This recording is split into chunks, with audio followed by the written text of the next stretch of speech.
Oh, hayo, kinain pabasa tayo from Mary Ann Valjador, kastoy ko, kininana.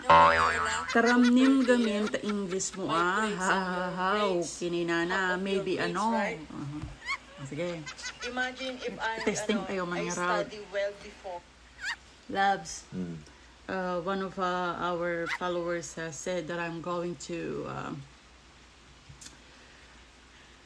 ano ti English na hindi taramninan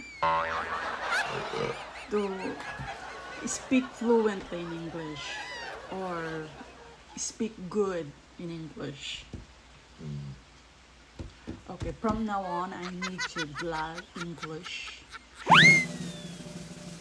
Okay. I can't imagine myself to speak fluently in English.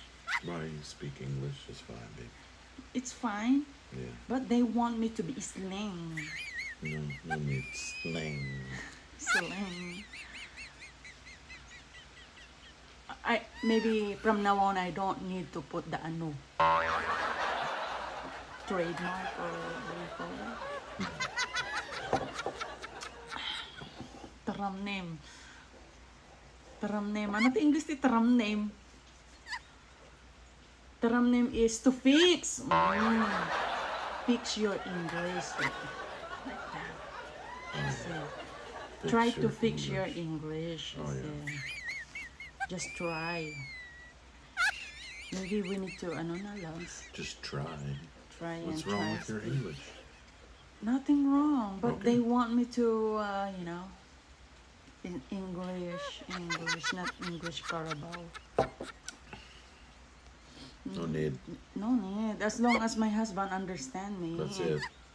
And the girls adjust to me. So, no problem. Yeah. That's all important. The girls make fun of you.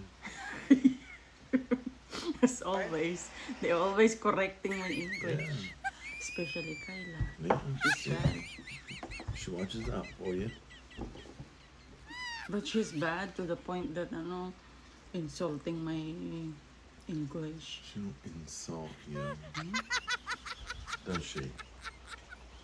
Ay, okay. That's loud. Ew.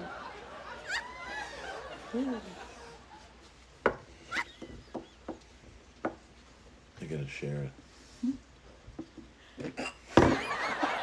Ay, Diyos ko. Yucks. Yucks loud. Okay na. Yuck.